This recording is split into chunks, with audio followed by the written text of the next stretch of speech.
आज हम लोग फोटो रिस्पिरेशन या C2 साइकिल जिसे कहते हैं उसके पूरे डिटेलमेंट को देखेंगे। देखिए, क्या है कि फोटोसिंथेसिस में कई चीजें महत्वपूर्ण होती हैं। जैसे जिसमें कुछ मुख्य बात अगर बोलें तो सनलाइट महत्वपूर्ण है। कार्बन डाइऑक्साइड का कॉन्सेंट्रेशन भी महत्वपूर्ण है। पानी का सोर्स महत्वपूर्ण है। और जो किचन रूम है दैट इज क्लोरोप्लास्ट भी महत्वपूर्ण है। अब एंजाइम्स की बात नहीं करें, एंजाइम्स सब तो हम मानते हैं कि एंजाइम्स तो वहां होगा ही होगा। ये सभी एक सर्टेन अमाउंट में चाहिए, ना कम। अगर बहुत कम हो जाए, बहुत ज्यादा हो जाए, इन तमाम परिस्थितियों में वहां चुनौती हो सकती है। अब चूंकि सनलाइट है, तो सनलाइट का एक इम्पोर्टेंस इफेक्ट ये है, उससे हीट जनरेट करता है। हीट, और जब हीट जनरेट करता है तो हम लोग क्या कहते हैं, ये हीट जो है वह जो जो उसके मटेरियल्स हैं, लाइक प्रोटीन्स हैं, एंजाइम्स हैं, उन सब पर असर करता है। जब फोटो रिस्पिरेशन की बात होती है तो इसमें ये हीट, ये बड़ा इंपॉर्टेंट रोल करता है। क्यों? क्योंकि कुछ ऐसे इकोलॉजिकल पॉइंट्स होते हैं जहां पर कई बहुत ही हाई टेम्परेचर होता है, बहुत हाई टेम्परेचर होता है। अब ऐसे कंडीशन में क्या है कि जहाँ बहुत हाई टेम्परेचर रहेगा, हाई टेम्परेचर रहेगा, तो निश्चित रूप से वहां कुछ न कुछ तो उसका प्रभाव पड़ेगा। अब क्या प्रभाव पड़ेगा, उस पर हम लोग जानकारी लेते हैं। हाई टेम्परेचर जोन, जो हाई टेम्परेचर, हाइट, हाई की जगह हाइट हो गया, हाई टेम्परेचर जोन है, वहां ऐसी स्थिति होती है कि कार्बन डाइऑक्साइड के साथ ऑक्सीजन जो होता है, इन दोनों के बीच में एक कंपटीशन डेवलप करता है। किसके लिए? एक एंजाइम के लिए। उस एंजाइम का नाम क्या है? रूबिस्को। क्योंकि रूबिस्को का फुल फॉर्म जब भी हम लोग पढ़ते हैं, ये पढ़ते हैं, ये राइबोलोज 1,5 बिसफॉस्फेट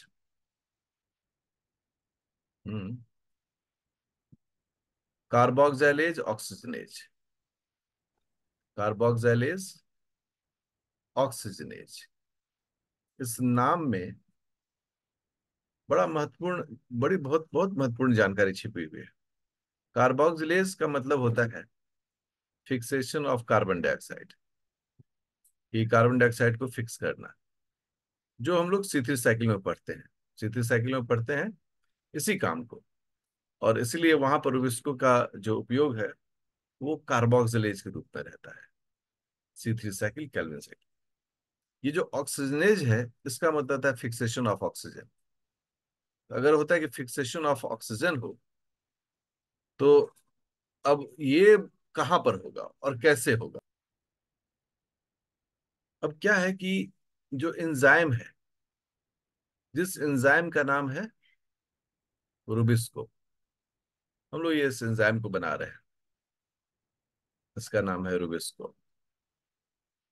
इस एंजाइम की खास बात क्या है? ये जो इसका है, ये एक्टिव साइट है। This is called active site. Correct. ये एक्टिव साइट कार्बन डाइऑक्साइड के लिए भी एफिनिटी शो करता है, और यही एक्टिव साइट ऑक्सीजन के लिए भी एफिनिटी शो करता है। मतलब same active site for both carbon dioxide binding और oxygen binding. That's why this enzyme is called carboxylase oxygenase. तो ये पहला स्टैंड क्लियर होना चाहिए कि क्यों इसको हम लोग इन दोनों नाम से पुकारते हैं। लेकिन C3 साइकिल में सिर्फ क्या हम नाम देंगे? कार्बोक्सिलेज। और जब फोटो रिस्पिरेशन की बात आएगी या C2 साइकिल की बात आएगी, तो हम लोग नाम देंगे ऑक्सीजनेज। यहां पर कार्बोक्सिलेज का टर्म नहीं आता है। अब एक सवाल जो उत्पन्न हुआ, वाई फोटो रिस्पिरेशन, क्यों फोटो रिस्पिरेशन कर रहे हैं? इस शब्द का भी अर्थ स्पष्ट दिखता है हम लोग को। क्या दिखता है? Photo, light and respiration. Respiration का मतलब ऑक्सीजन का लेना और कार्बन डाइऑक्साइड का छोड़ना। जो तो बहुत बढ़िया उसका डेफिनेशन होता है, लेकिन तत्काल के लिए। अर्थात जहां पर फोटोसिंथेसिस होना चाहिए, वहां फोटो रिस्पिरेशन हो रहा है। होता क्या है कि ये एक इकोलॉजिकल एडेप्टेशन है। हम लोग क्या कहते हैं कि बुरा वक्त अगर हो, तो बुरे वक्त में कुछ भी मिल जाए तो हम लोग क्या कहते हैं, चलो भाई कुछ मिल गया। कुछ घाटा भी एक आध रुपया हो जाए तो हम लोग बुरे वक्त में मान जाते हैं कि चलो जान बची लाखों पाए। तो एक इकोलॉजिकल एडेप्टेशन की बात यहां पर आ रही है। एडेप्टेशन क्या बात आ रही है कि under high temperature, under high temperature, जब बहुत ज्यादा टेम्परेचर ज्यादा हो, करेक्ट, तो इसका प्रभाव जो है वो किस पर पड़ जाएगा? रूबिस्को पर। हम लोग कहते हैं कि rubisco can be damaged. Rubisco damage हो सकता है। ठीक है। अब इस स्ट्रेस से बचने के लिए क्या प्रिवेंटिव मेजर्स होता है?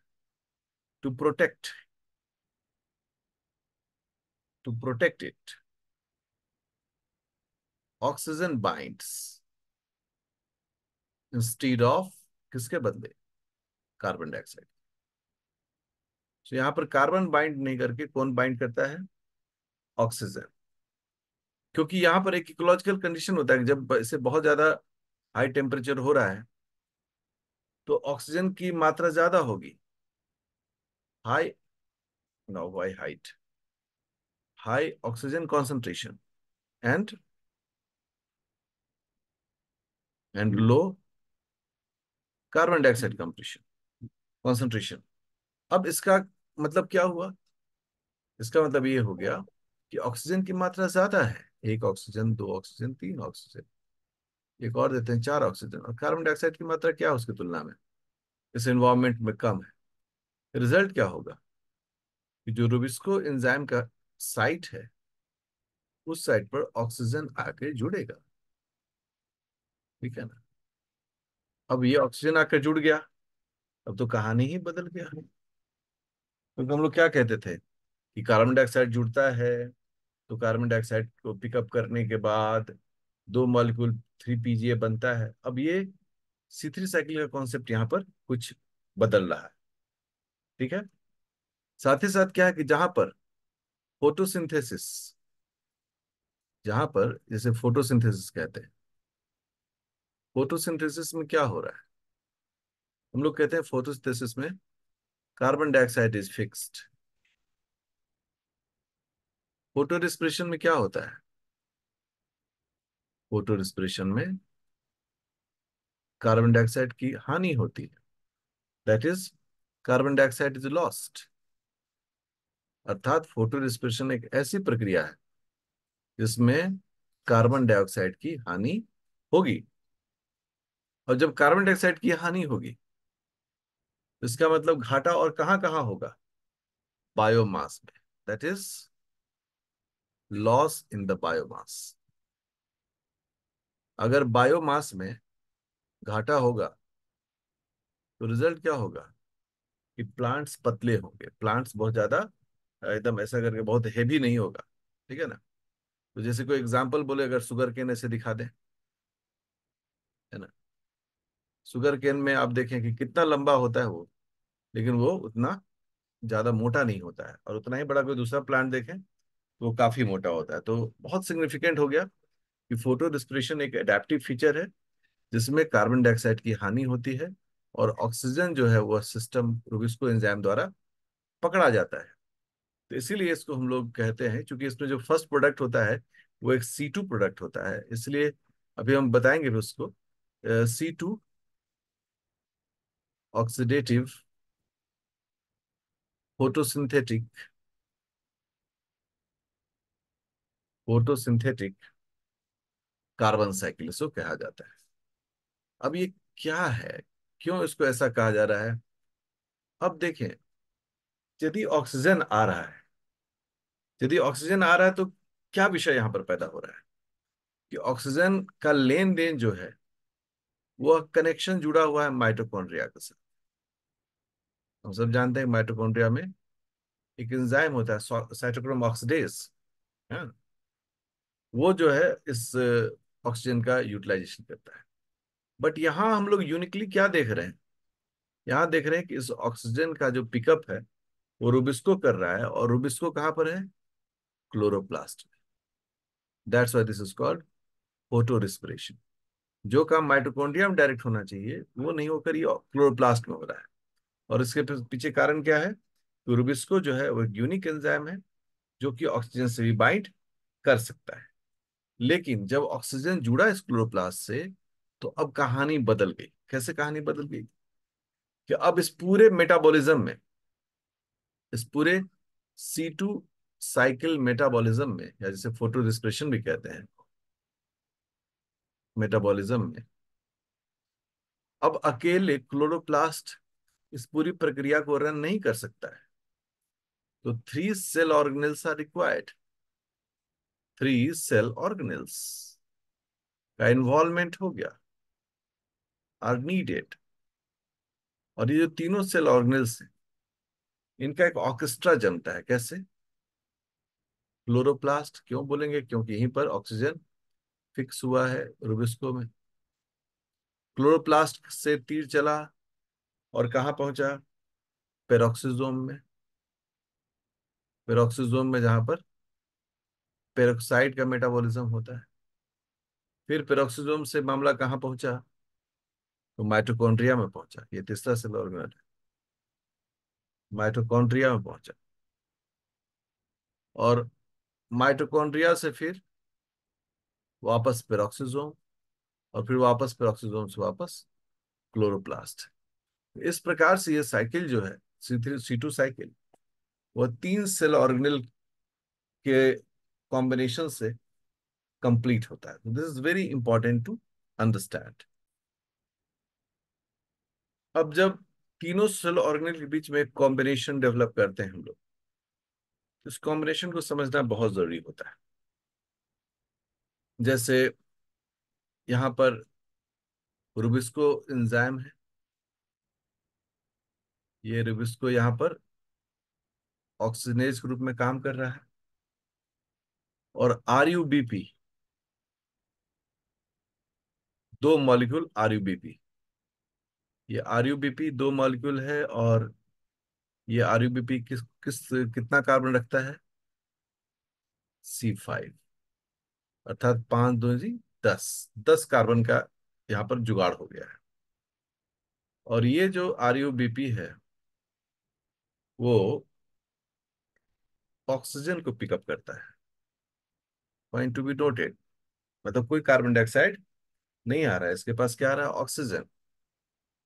तो जब ये 10 का ही कंपाउंड बना, तो यहाँ पर चीजें कुछ तो यूनिक तरीके से होंगी। और वो क्या होती हैं कि 2 मॉलिक्यूल यहां पर बनता है, 2 फॉस्फोग्लाइकोलेट। जब 2 फॉस्फोग्लाइकोलेट की बात होती है तो ये एक C2 मॉलिक्यूल है, करेक्ट। तो 2 दूनी 4, मतलब 4 कार्बन का जुगाड़ यहां हो गया। हमारे पास टोटल है 5 दूनी 10, 10 कार्बन, तो 4 कार्बन का जुगाड़ हो गया। तो पहला जुगाड़ सेट। दूसरा क्या होता है कि अभी 6 कार्बन बचा हुआ है, तो 2 मॉलिक्यूल क्या बन गया? 3PGA। हम लोग सब जानते हैं 3PGA मतलब 3 फॉस्फोग्लिसरेट। और ये इंटर कर गया किसमें? C3 साइकिल में। और जो बनाना है इसको, एंड प्रोडक्ट स्टार्च, वो बनाएगा। तो C3 साइकिल यहाँ रन किया, 3PGA। लेकिन मामला कहाँ फंस गया? मामला फंस गया इस पर, इसका नाम है 2 फॉस्फोग्लाइकोलेट। इसका क्या होगा?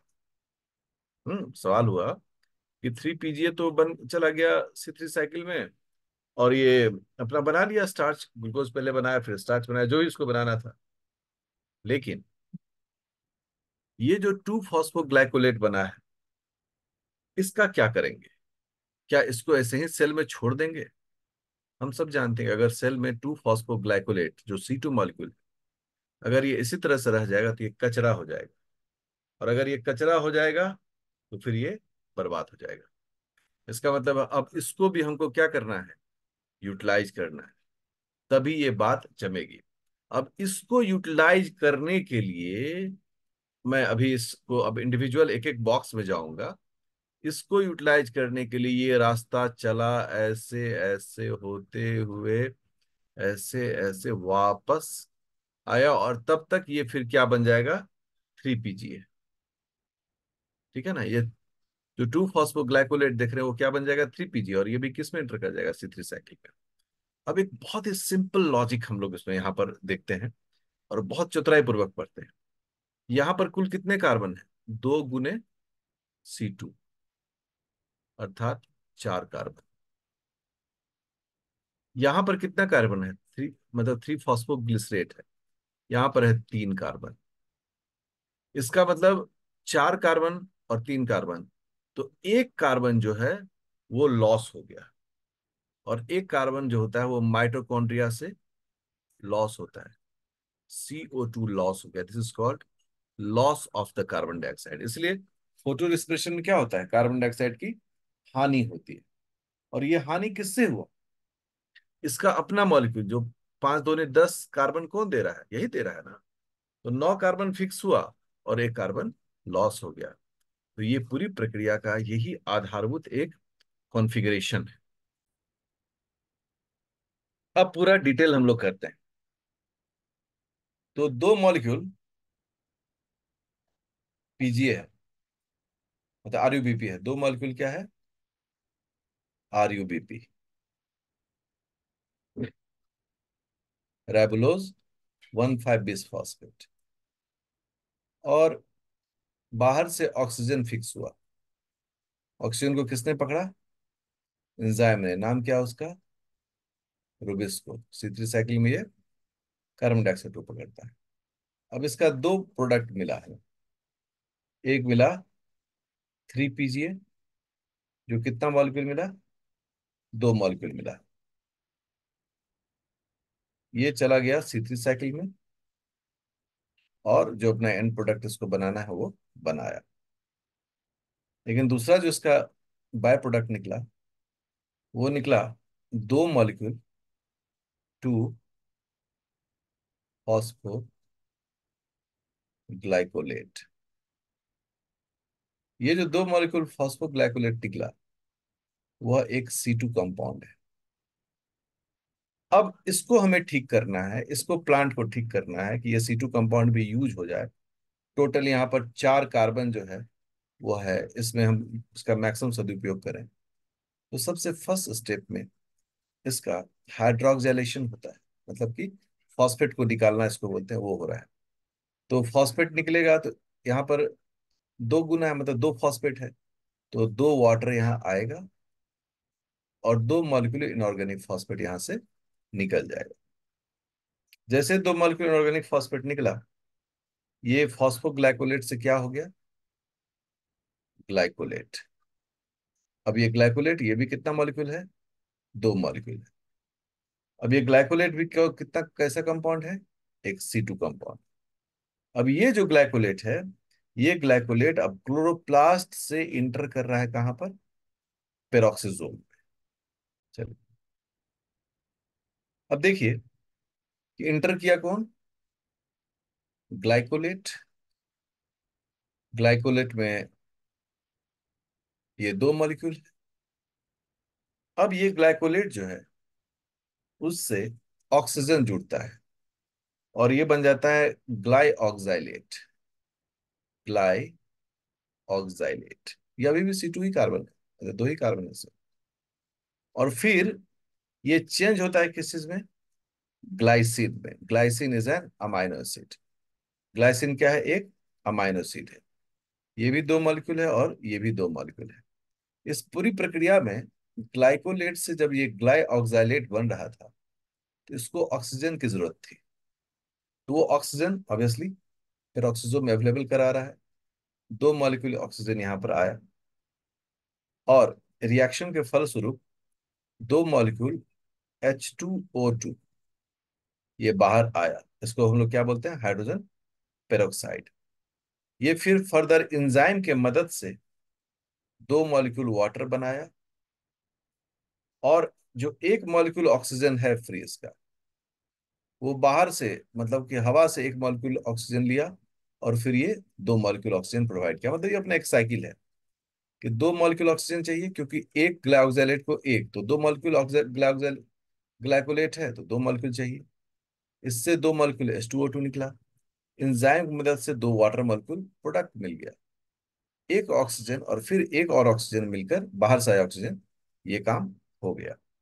अब ये जो ग्लाइऑक्सिलेट से ग्लाइसिन बनने की प्रक्रिया है, यह एक अमाइनो एसिड है। तो इस प्रक्रिया में क्या होता है, इस प्रक्रिया में ये होता है कि ग्लूटामेट जो अमाइनो एसिड है ग्लूटामेट, वो अपना अमीनो ग्रुप ग्लाइऑक्सिलेट के देकर क्या बनाता है, ग्लाइसिन।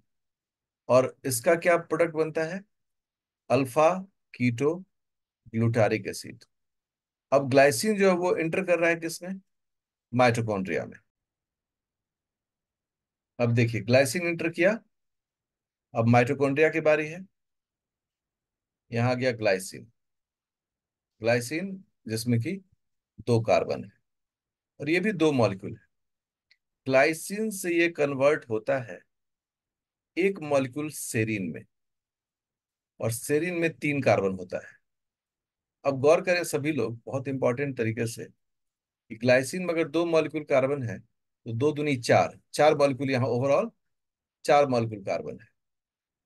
और सेरीन में तीन है, इसका मतलब एक मॉलिक्यूल कार्बन क्या हो गया यहाँ पर, निकल गया। And this is called carbon dioxide loss. Water आया और कार्बन डाइऑक्साइड निकला। इस प्रक्रिया में एक कोएंजाइम भी चाहिए, इसका नाम होता है NAD। और ये क्या बनाता है, NADH+ H+ आयन। ये जो कार्बन डाइऑक्साइड है ये माइटोकॉन्ड्रिया में निकल गया। अब ये जो सेरीन है वो वापस चला कहाँ पर, पेरोक्सिसोम में। जब वापस पेरोक्सिसोम की बात हुई और कौन इंटर किया, सेरीन। अब देखिए यहाँ सेरीन आया, सब जान रहे हैं सेरीन C3 कंपाउंड है। अब जो प्रक्रियाएं यहां हुई है उसी का रिवर्स होगा। मतलब सेरीन से ये बन जाएगा hydroxy pyruvate, hydroxy pyruvate, correct. और हाइड्रोक्सी पायरुवेट से बन जाएगा ये ग्लिसरेट, और ग्लिसरेट इंटर कर जाएगा क्लोरोप्लास्ट में। अब ये पेरोक्सिसोम है। अब आप देखिए यहाँ पर उसी प्रकार का रिएक्शन हो रहा है। जो प्रक्रिया ये हुआ, अल्फा कीटोग्लूटारेट यहाँ उपयोग में आएगा और वापस क्या बन जाएगा, ग्लूटामेट बन जाएगा। मतलब ग्लूटामेट का कोई लॉस नहीं हुआ, जिस प्रक्रिया से हुआ उसी प्रक्रिया से बन गया।